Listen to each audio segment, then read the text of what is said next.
धन्यता के पल है, होशो मिल गए हैं। ये धन्यता के पल है, होशो मिल गए हैं। ये धन्यता के पल है, होशो मिल गए हैं। ये धन्यता के पल है, होशो मिल गए हैं। रसधार बह गई है, हवा ध्यान मिल गया है। एक प्रार्थना जड़ी है, एक गीत गा लिया है। एक प्रार्थना जड़ी है, एक गीत गा लिया है।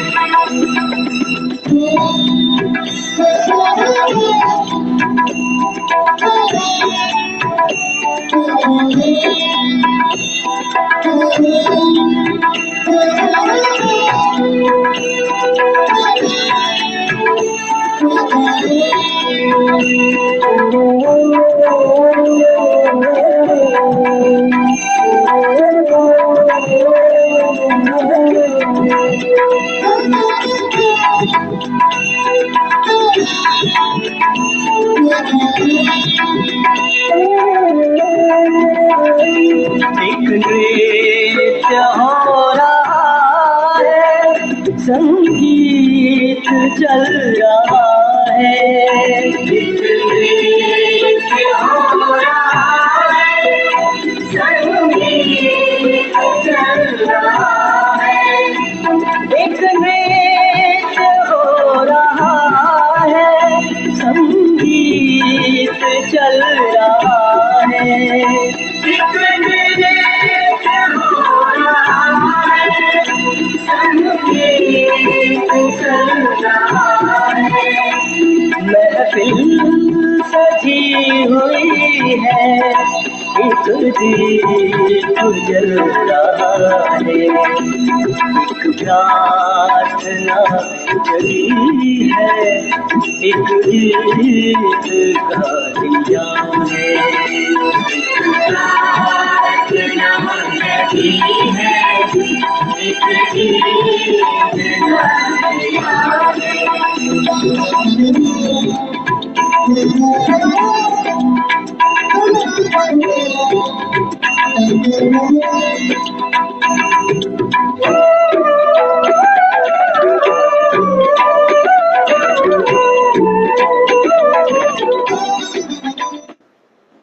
ओशो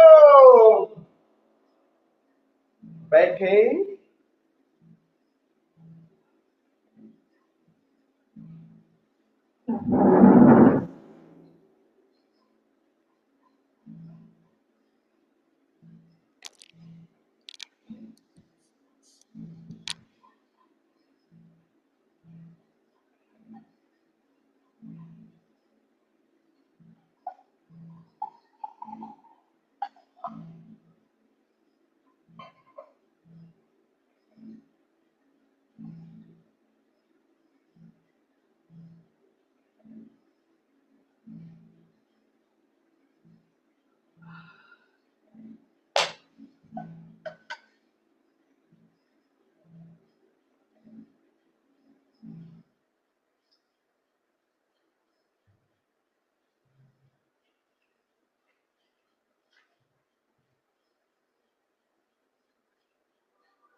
बिरहिन मंदिर दीनाबाद योग साधना शिविर के इस द्वितीय सत्र में आप सभी मित्रों का हृदय से स्वागत करता हूं। आप सभी को प्रणाम करता हूं। बहुत प्यारा ये गीत था, स्वामी योग प्रीतम जी का लिखा हुआ। ओशो के बहुत पुराने सन्यासी हैं। कहते हैं एक वंदना उठी है, एक गीत गा ली है। और आज जो हम पद लेने जा रहे हैं, संत यारी साहब उसी तरफ इशारा कर रहे हैं। इन पदों की ये 16 पंक्तियों का ये पद है, तो 4-4 पंक्तियां हम रोज लेंगे, उनके अर्थ भी समझेंगे और फिर ध्यान की भी यात्रा करेंगे। कह रहे हैं संत यारी साहब, बिन बंदगी इस आलम में खाना तुझे हराम रे।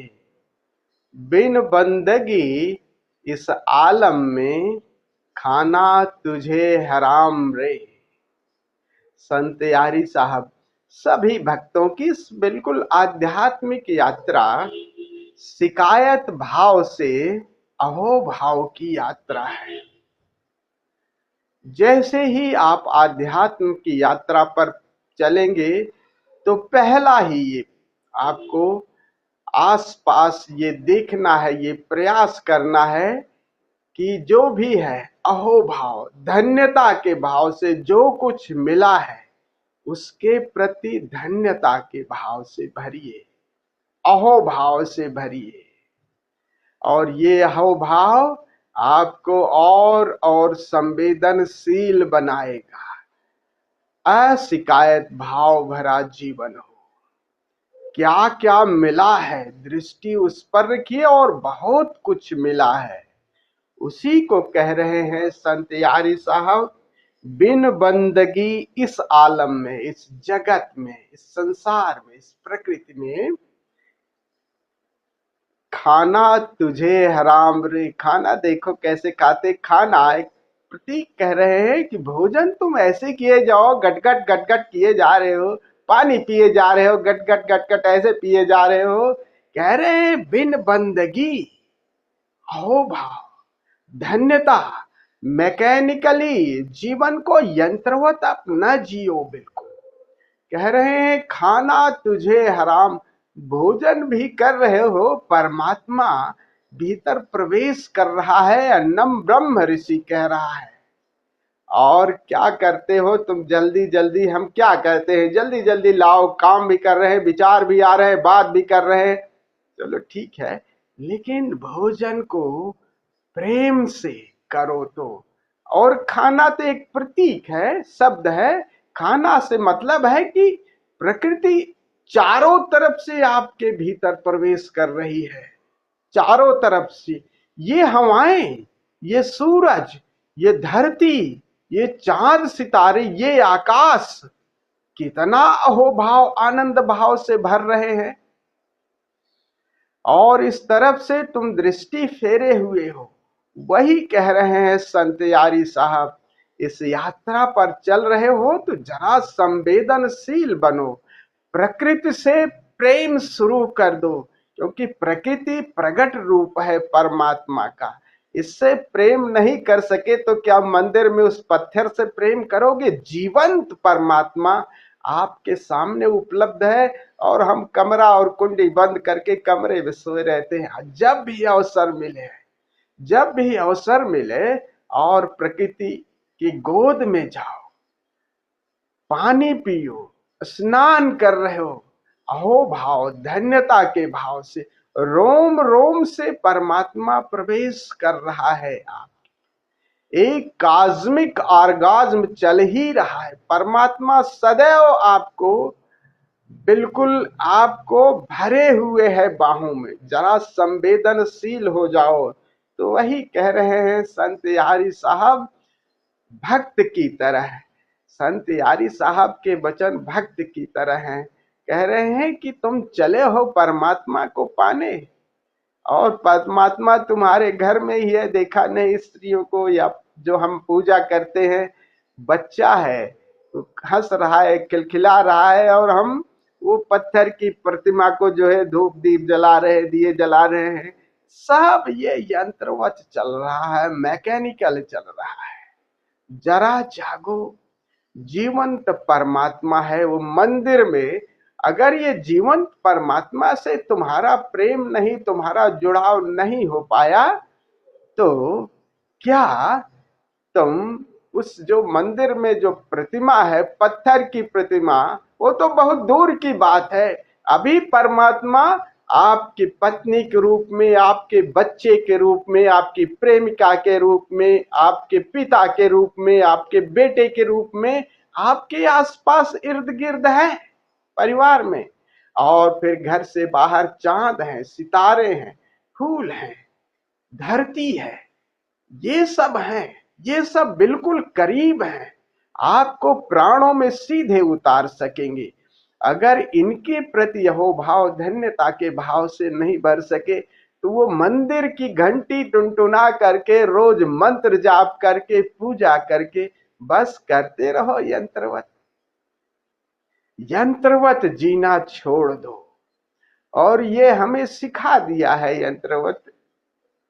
हम जब छोटे थे, बात ऐसी होती है कि सब चीजें यंत्रवत हो जाती है। जब छोटे थे तो पिताजी कहते थे कि जब उठो तो पहले धरती माता को प्रणाम करो, तब पैर नीचे रखो।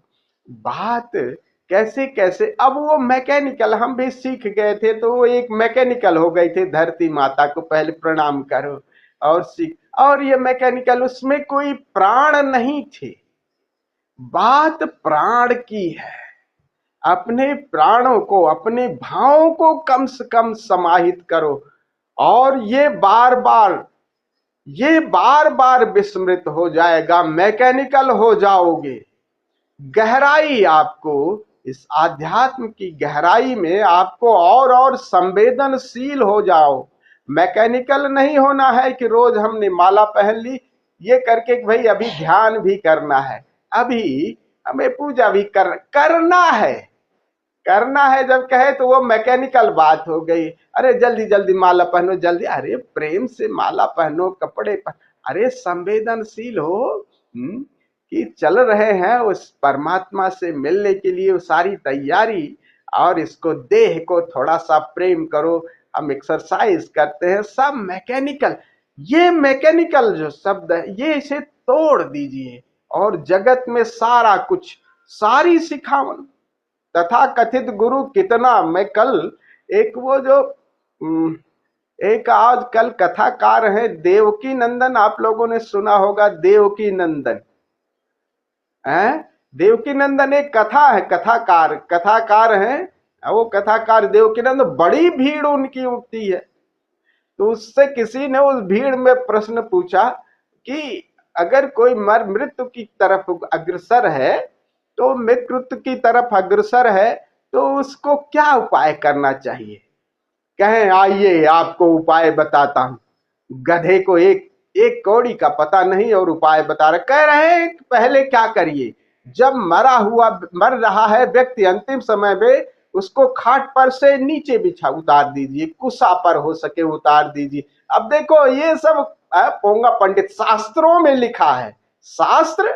शास्त्र क्या है, महाजनो ये न गता सपंथा, जागे हुए शास्त्र भी बेकार हैं। जो बुद्ध पुरुष के वचन है वो देखो, वो क्या कह रहे हैं। तो कह रहे हैं हो सके तो उसे कुसा पर बिछा दो। बेचारा मर रहा है तो उसको और तकलीफ दे दो, जमीन पर उतार दिए तो थोड़ी बहुत जो अंतर यात्रा वो भी गई। कह रहे हैं कुसा पे बिछा दो, उसके चंदन लगा दो, सब देखियो कितने आडंबर, और चंदन लगा दो, गंगा जल उसके उसमें ले जाओ। और कह रहे हो सके तुलसी का बिरवा एक डाल लो, जिसके मुंह में तुलसी का बिरवा चला गया फिर वो मोक्ष को प्राप्त हो जाता है। गधे तुझे कुछ पता ही नहीं, मोक्ष इतना सस्ता है क्या? तुलसी का बिरवा दे देने से मोक्ष अगर मिल जाएगा। देखो यंत्रवत ये सब चीजें हैं, चल रही हैं। यंत्रवत कैसे चल रही हैं?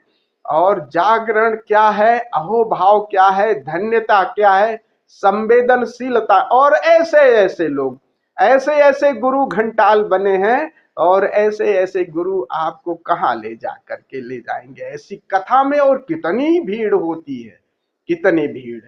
उसी तरफ इशारा कर रहे हैं कि सारा यंत्रवत जीवन मत जियो। यारी साहब कह रहे हैं बिन बंदगी, बिना बंदगी के, यानी अहोभाव धन्यता एक एक क्षण के प्रति खाना है, पीना है, चढ़ना है, उठना है, बैठना है, जरा संवेदनशील, ये साधना का हिस्सा बनाइए। संवेदनशीलता, मैकेनिकली कोई कार्य करे फिर से वापस आ जाइए, बार बार होगा, ऐसा नहीं कह रहे हैं कि हम कह रहे हैं कि अभी ये साधना का हिस्सा है। ये नहीं कि 1 घंटे आपने पूरी आंख बंद करके ध्यान कर लिया और फिर इसके बाद तैयारी कर रहे हो। कहानी आगे बढ़ जाएगी। हम जब कॉलेज में थे तो बस हम ही पति पत्नी थे। जिस बहुत बड़ा, जहाँ कॉलेज का क्वार्टर था बहुत बड़ा था, तो क्या करते थे हम लोग, तो हम ही दोनों थे, तो उसमें कई 4-5 कमरे थे, आगे बहुत बड़ा आंगन था, आगे भी था। तो हम क्या करते थे, जैसे गर्मी की छुट्टियां या जाड़े की विंटर वेकेशन पड़ती थी, तो बच्चे सारे कॉलेज के स्टूडेंट्स जो है सब आ जाते थे कि सर हम लोग जो है कुछ करना चाह रहे हैं, यहाँ पे समय इतना निकला है, 10-15 दिन का ध्यान करेंगे। उसमें 1-2 शिक्षक भी थे, सब आ जाते थे। तो हम उस घर को ही मंदिर बना देते, करीब 10-15 लोग हो जाते थे, और फिर सुबह शाम चलता रहता था वो, मैं ये ध्यान चलता रहता। उसमें एक बंदा बड़ा था, वो क्या करते थे, तो हम लोग जब ध्यान की इसमें करते थे तो सबके साथ ये होता था कि आज खीर बनेगी, आज हलवा बनेगा। जैसे ध्यान से उठते थे तो देखिए ध्यान, आज खीर बनेगी, आज हलवा बनेगा। तो उस बंदे का, एक बंदा ऐसा था, वो बड़ा कर्मठ था, वो खूब ध्यानवान भी खूब करता था, और उसको कहो कि थोड़ा सा आज दूध रह गया है कम लेने को, तो वो भाग के जाता था।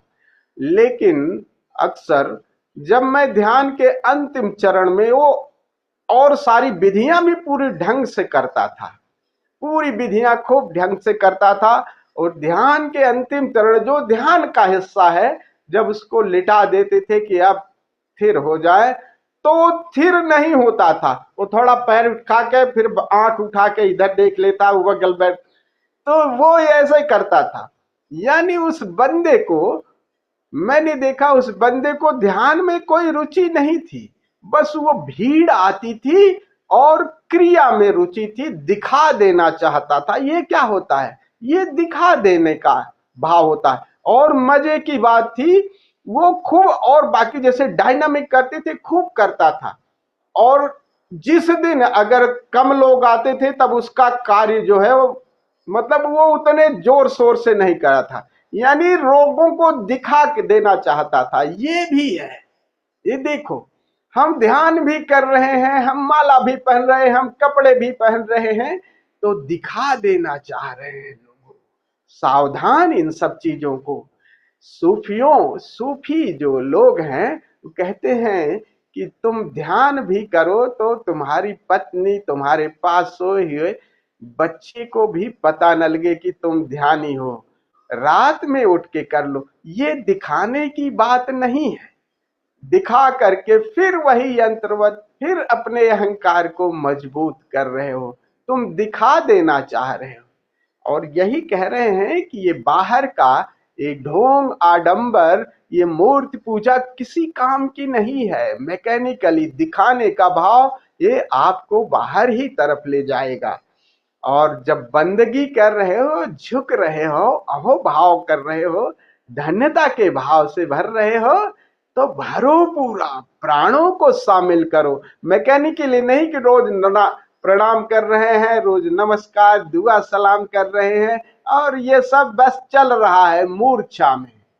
प्राण शामिल होने चाहिए, संवेदनशील हो जाइए। और ये 1 घंटे की बात नहीं है, आगे उसी बात को और एक्सपेंड कर रहे हैं। यारी साहब कह रहे हैं, बंदा करे सोई बंदगी, खिदमत में आठो यामर। वही कह रहे हैं कि बंदा करे सोई बंदगी। बंदा शब्द समझ लिए, बड़ा प्यारा है। मनुष्य और शिष्यत्व, जैसे शिष्य शब्द है वैसे बंदा शब्द है। बंदा समझो बूंद की तरह है, जैसे पानी की बूंद है, और खुदा और बंदा, खुदा सागर की तरह है। तो बंदा कह रहे हैं कौन है, बंदा करे सोई बंदगी, खिदमत में आठो याम रे। कह रहे हैं बंदा वही है जो करे, जो कृत्य कर रहा है, हर कृत्य को बंदगी की तरह कर ले। हर कृत्य को बंदगी, हर कृत्य को अहोभाव से भर दाए, बंदा कर। और उसी को हम बंदा कह रहे हैं, यारी साहब कह रहे हैं, उसी को बंदा कर रहे हैं। केवल ये नहीं कि आपने 1 घंटे 1.5 घंटे ध्यान कर लिया, वही हो गया ध्यान परमात्मा का। अब हर कार्य, हर उठना बैठना, बात करना, धीरे धीरे इसको 8 याम कह रहे हैं खिदमत में। अब उसी परमात्मा की खिदमत में लग रहे हैं, अपने शरीर को संवार रहे हैं, अपने आसपास के लोगों से बात कर रहे हैं। अब परमात्मा ही बोल रहा है, परमात्मा से ही बात कर रहे हैं और परमात्मा बोल रहा है। हर पल, हर श्वास मानो अब उसी की आ रही है। स्नान कर रहे, परमात्मा की खिदमत कर रहे हैं भाई। 8 याम उसके सुधर है, उसी में जीना शुरू करो। ये 8 याम, ये नहीं कि इसके बाद 1 घंटे के बाद उतने फिर भुला दिए। ये देखिए क्या कह रहे हैं भक्त, कह रहे हैं खिदमत में 8 याम री, यारी मौला बिसार के तू क्या लागा बेकाम रे। कह रहे हैं यारी, कह रहे हैं सावधान कर रहे हैं, कह रहे हैं कि तुम अपने मूल से कितनी दूर आ गए हो, और मौला बिसार के, उस परमात्मा को, उस प्रभु को विस्मरण कर दे रहे हो।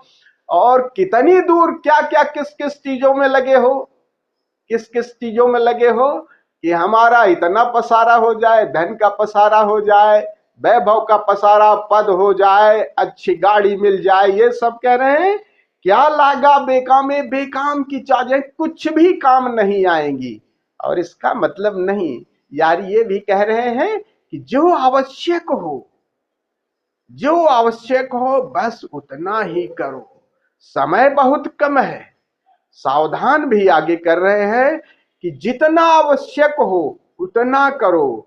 इस तरफ अगर चल रहे हो तो थोड़ा प्रतिबद्ध हो जाओ, थोड़ा जाग जाओ, क्योंकि अंतिम तो समय और कब्र में ही जाना है तुम्हें। तो जो भी जीवन मिला है, जो भी जीवन है, जीवन एक अवसर है। और जब अवसर आपको मिला है तो आप उपयोग कर सकते हो, और मृत्यु अवसान है, मृत्यु में फिर वो अवसर खत्म हो जाता है। जीवन एक अवसर है, और इस अवसर को आप किस तरह से, यानी बीज है, जीवन बीज की तरह है। आप बीज धरती पे लगाए हो या बंजर धरती रहने देते हो, ये हम पे निर्भर है।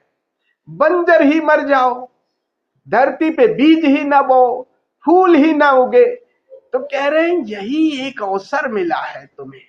कह रहे हैं यारी मौला बिसारी के, एक अवसर मिला है तुम्हें, धरती मिली है, तुम्हें बीज भी मिले है, तुम बीज बो, उस काम करो। जितना जरूरी है इस देह को, इस जगत को, इस संसार को, उत्तरदायित्व को निभाने के लिए उतना जरूर करो, उतना करो।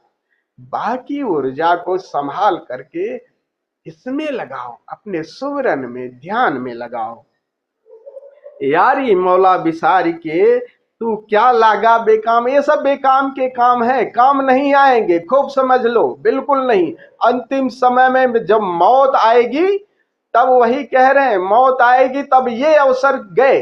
तुमने बंजर धरती ले, यानी धरती और बीज तुम्हें अवसर की तरह मिले थे, तुम बो सकते थे उसमें, लेकिन बंजर ही रहने दिए। क्या क्या कामों में लग गए, क्या क्या समय में लग गए, इधर की तरफ काम ही नहीं किए, बेकाम रे। कुछ जीते बंदगी कर ले, जरा अवसर मिला है जीते, देखो इसी में कह रहे हैं कि तुम्हें ये अवसर दिया है, जन्म अवसर की तरह है। माना कि अवसर, और उसे आपको अवसर नहीं कि आपको सब कुछ मिल गया, एक अवसर मिला है, आपको बीज भी मिली है, आपको धरती मिली है। अब ये चुनाव आपका है कि तुम बीज बो कि ना बो, उसमें फसल लगे कि ना लगे, उसमें फूल आए कि ना आए। और लहलहाते फूल को फिर अगर तुम विदा होगे तो मृत्यु भी कहेगी भैया इस बंदे के पास कोई मेरा मतलब नहीं, क्योंकि लहलहाते फूल के पास मृत्यु भी घबरा के वापस आ जाती, चली जाती है। कह रहे हैं कि ये अवसर मिला है, उस बीज को लगाओ, उसको कल्टीवेट करो और फूल तक मत रुको। वही कह रहे हैं, कुछ जीते जी बंदगी कर ले, आखिर के गौर मुकाम, गौर मतलब कुद्र, गौर मतलब कब्र, कह रहे हैं आखिर के गौर मुकाम रे, अंत में कहाँ जाना है, वही वही विश्राम करना है, वो कब्र में ही आखिर तुम्हारा वो विश्राम होगा। तो जीवन अभी अवसर की तरह मिल गया है, उसको जरा सा जाग करके, फिर हम सुनते तो हैं अच्छा लगता है, लेकिन फिर चादर तान के सो जाते हैं। ऐसे कितने गुरु आए, कितनी बात कहे, थोड़ी देर के लिए कुनकुने होते हैं और फिर चादर तान के सो जाते हैं। तो गुरु और सत्संग, गुरु के वचन और सत्संग, ये बार बार हमें याद दिलाते रहेंगे उस यात्रा पर। तो यात्रा ऐसी नहीं है, एक एक कदम यात्रा चलते रहेंगे, चलते रहेंगे। तो आगे के ये चार, ये खूब याद रखिएगा, यारी के वचन बड़े प्यारे हैं, इनको खूब याद रखिएगा। संवेदनशील, अहोभाव, ये खूब खूब, और प्रकृति के पथ, आप प्रकृति से खूब जुड़ाव करिए, कभी आकाश में, कभी तारों को, कभी सूरज को, अपनी श्वासों का, इन सब का मजा लेना शुरू करिए। इन सब के साथ जो जीवंत प्रकृति है, जो प्राणों से जुड़ी है, उनके साथ जुड़ाव करो। मंदिर में घंटी से कोई मतलब नहीं, कुछ नहीं, ठीक है कभी चलो जाओ वर्जा का, लेकिन बस परमात्मा सामने है आपके घर में, आपके चारों तरफ ये आकाश आपको घेरे हुए, धन्यता के भाव से ये आपको, ये देखो, बिना अभी सांस चल रही, कुछ पता नहीं, परमात्मा आपको सांस चलाए जा रहा है, धड़काए जा रहा है, रोज भोजन मिल जाता है। क्या इन सबके पास धन्यता का भाव, ये धन्यता का भाव और संवेदनशील बनाता है, और यही संवेदनशीलता आपको अपनी गहराई में, उस ध्यान की, समाधि की गहराई में ले जाती है। तो आज हम लोग चलिए एक प्रयोग कर लेते हैं, बहुत प्यारी ये विधि है। संत तिलोपा, तिब्बत के प्यारे संत हुए संत तिलोपा, और तिलोपा नाम पड़ा, इस कहते हैं कि तिलोपा केवल तिल कूटते कूटते, देखियो कैसे कैसे कैसे कैसे उनको समाधि, तिल कूटते कूटते, तिल कूटते कूटते उनको समाधि मिल गई, ध्यान मिल गया, समाधिस्थ हो गए। अरे प्रकृति के साथ रामकृष्ण परमहंस को 14 साल की समाधि लगी थी, और पता है कैसे लगी थी, केवल देखो प्रकृति में थे, बाहर थे, और काली बदली थी, और काली बदली पे वो सफेद बगलों की पंक्तियां एकदम उड़ी, और देखा, और प्रकृति से हाव भाव से भर करके वहीं गिरे और समाधिस्थ हो गए। फिर उठा के आए, पहली दफे समाधि, प्रकृति के साथ जुड़ करके एक निर्विचारता, आप तुरंत ही नीचे उतर आते हैं अपने प्राणों में, अपने मूल के करीब आ जाते हैं। फिर हल्की सी छलांग, और जैसे रामकृष्ण परमहंस को लगी, ऐसे प्रकृति के साथ संवेदनशील हो जाएं तो बात बन जाएगी। तो आज हम लोग भी उसी प्रयोग को करेंगे। वो नाम है महामुद्रा ध्यान, उसे प्रार्थना ध्यान भी कह सकते हैं। प्रार्थना ध्यान, महामुद्रा ध्यान, आप लोगों ने शायद उसको पढ़ लिया कि नहीं, राइट।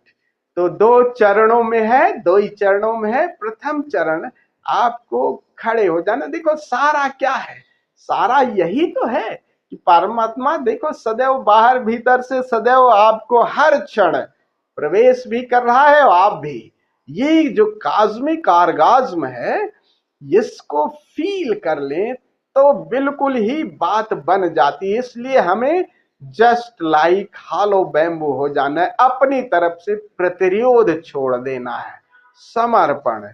तो पहले चरण में हम खड़े होकर के लातिहान, एक टेक्निक है लातिहान, उसको करेंगे, यानी अपने को छोड़ देंगे उस अस्तित्व के प्रति, और संगीत को सुनेंगे, एक भाव दशा निर्मित करेंगे, तो परमात्मा बरस रहा है हमारी तरफ ऊर्जा आ रही है, और उस ऊर्जा में शरीर जो अंग भी गति करने, आप अपने पे फिकाएं।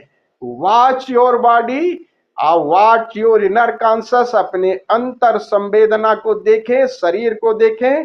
तो जैसे ही आप संवेदनशील होंगे और अस्तित्व की ऊर्जा के साथ आप जुड़ेंगे कि ऊर्जा, अब मैं बांस की पोंगरी हूं और अब जैसे परमात्मा गति देना चाहे शरीर को गति दे, उसी तरह से गति आप अपनी तरफ से नहीं, अब जैसे ही हिले शरीर, जिन जिन अंगों को हिलाना चाहे उसको मूव कराइएगा।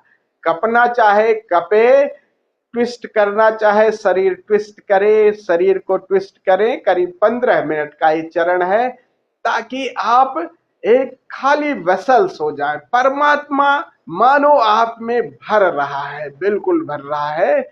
और इसी क्रिया को अगले चरण में और आगे बढ़ाएंगे।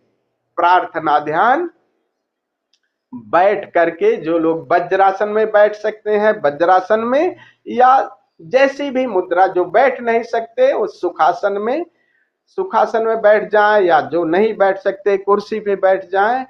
तो दोनों हाथ ऊपर की तरफ इस तरह से उठाएंगे और भाव करेंगे कि मैं खाली बांस की पोंगरी हूं और परमात्मा हमारे अंदर प्रवेश कर रहा है, परमात्मा भरता जा रहा है, खाली बांस की पोंगरी। और हल्का सा मुंह को इस तरह से करके खुला छोड़ देंगे। बांस की पोंगरी है तो मुंह खुला होना चाहिए ना। मुंह खुला से मतलब यही है कि अगर बंद नहीं होगा, आप ऐसे करोगे तो हल्का सा मुंह खुल जाता है, आप बंद करने की कोशिश ना करो तो हल्का सा मुंह खुल जाएगा। जैसे आप देखो ना, रात में साथ सोते हो तो हल्का सा मुंह बच्चे का खुल जाता है। रिलैक्स, जबड़े को बिल्कुल रिलैक्स कर दोगे तो बहुत हल्का सा रिलैक्स करो, जबड़े को ढीला छोड़ दो। बस आपको फैलाना नहीं अपनी तरफ से, आप रिलैक्स, जबड़े को, निचले वाले जबड़े को रिलैक्स कर दोगे, चेहरे को, तो हल्का सा मुंह खुल जाएगा। इस तरीके से बस जबड़ा एकदम रिलैक्स कर दीजिए, हल्का सा मुंह खुला छोड़ दीजिए और फील करिए इस तरीके से कि ऊर्जा, हम खाली वेसल्स हैं, ऊर्जा हमारे भीतर भरती जा रही है। और जब लगे कि ऊर्जा भर गई है और इस भरने की प्रक्रिया में हो सकता है शरीर कपे, तो लेट इट, कपने दीजिएगा। और फिर जब लगे कि भर गए हैं तब धीरे से आगे की तरफ झुक जाइए और सारी ऊर्जा को लौटा दीजिए। किस तरीके से? अब इस तरीके से बैठे हैं, फील, और जब आप हुआ तो लौटा दिए पूरा। हथेलियां इस तरह से हो जाएंगी, माथा जमीन से लग जाएगा और बिल्कुल लौटा दिए।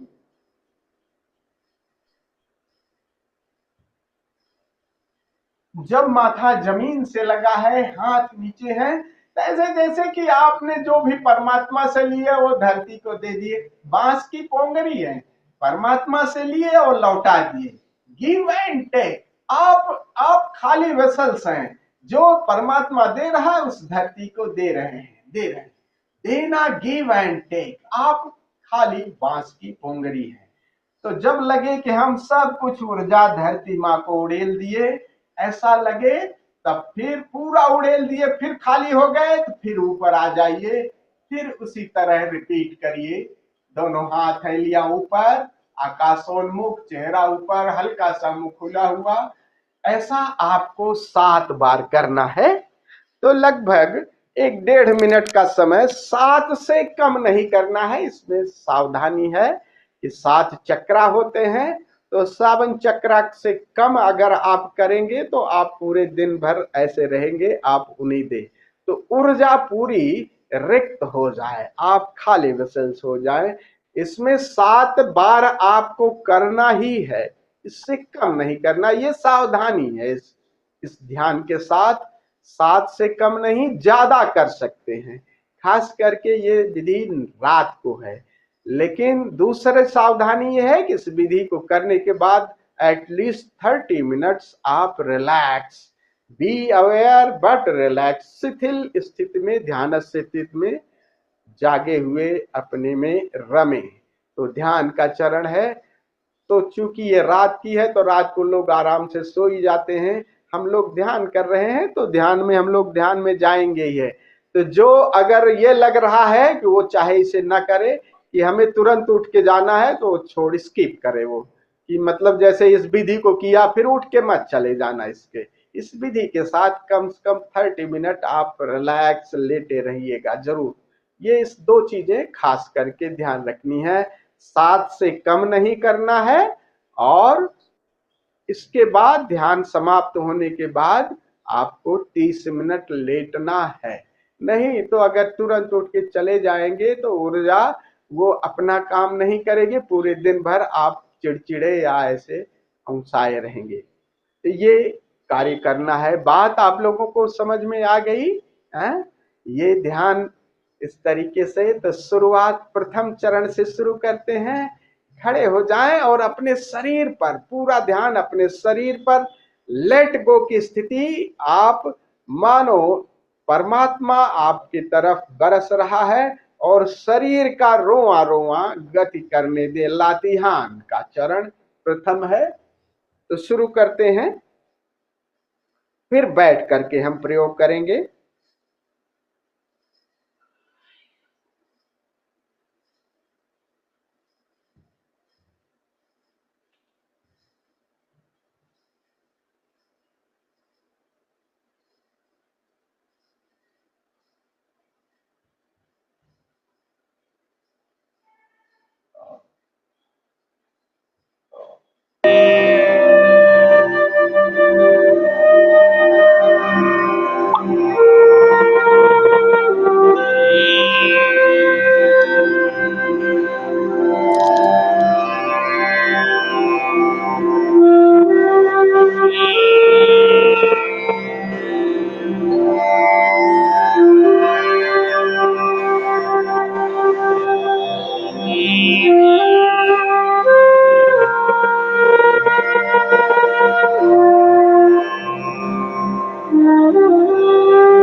अब आराम से सुखद, चाहे वज्रासन में बैठ सकते हैं तो वज्रासन में बैठ जाएं, पहले ही प्रकाश बुझा दें और वहीं बैठे जहां आप लेट करके ध्यान करेंगे। अगला प्रयोग प्रार्थना का। प्रकाश बुझा दें, पूरा अंधेरा कर लें। नमाज आसन में बैठ सकते हैं तो बैठें। मुद्राओं के माध्यम से हमारी देह और संवेदनशील हो गई, मानो आप एक खाली बांस की पोंगरी हो गए। जहां जहां से ऊर्जा का ब्लॉकेज था उसको मुद्राओं के माध्यम से उसको रिलीज कर दिया, तो एक रिक्तता भीतर हो गई। अपने को एक बांस की पोंगरी समझें। क्लोज योर आईज, आंखें बंद करके अगला प्रयोग करना है। ये प्रयोग 7 बार करना है। जब आपको लगे कि ऊर्जा भर गई है तब धीरे से आगे झुक जाएं और झुक करके सारी ऊर्जा उड़ेल दें। 7 बार से कम नहीं करना है। ये समय आपके ऊपर निर्भर कर रहा है कि आप कितने समय में ऊर्जा से भरते हैं और कितने समय में रिलीज करते हैं। इसके लिए मैं आपको नहीं दूंगा, ये आप अपने पे खुद ध्यान रखेंगे। जब लगे कि सारी ऊर्जा पूरा भर गया हूं तो झुक जाएं और पूरी ऊर्जा धरती को, माँ को दे दें। फिर से खाली होकर के फिर से उठे, ऐसा 7 बार करें। 7 बार के बाद धीरे से सब छोड़ करके विश्राम, पूर्ण विश्राम, भीतर से जागे हुए, बाहर से विश्राम। तो आगे आपको अपने आप करना है और 7 बार करके छोड़ देना है, विश्राम में चले जाना है। अब आगे मैं कोई निर्देश नहीं दूंगा। शुरू करते हैं। दोनों हाथ ऊपर, आकाशोन्मुख, जैसे आप बांस की पोंगरी हैं, खाली बांस की पोंगरी, और परमात्मा आपके भीतर प्रवेश कर रहा है, आपको भरता जा रहा है।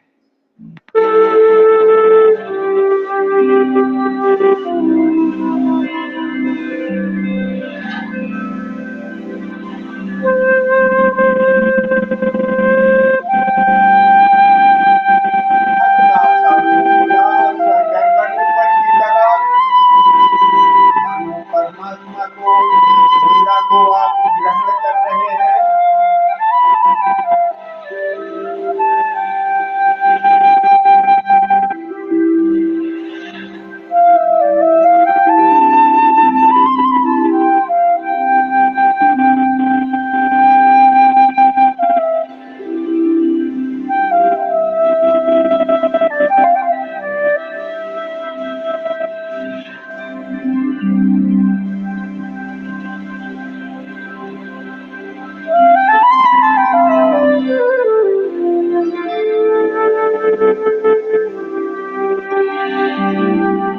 ऊर्जा भीतर प्रवेश करेगी तो हो सकता है शरीर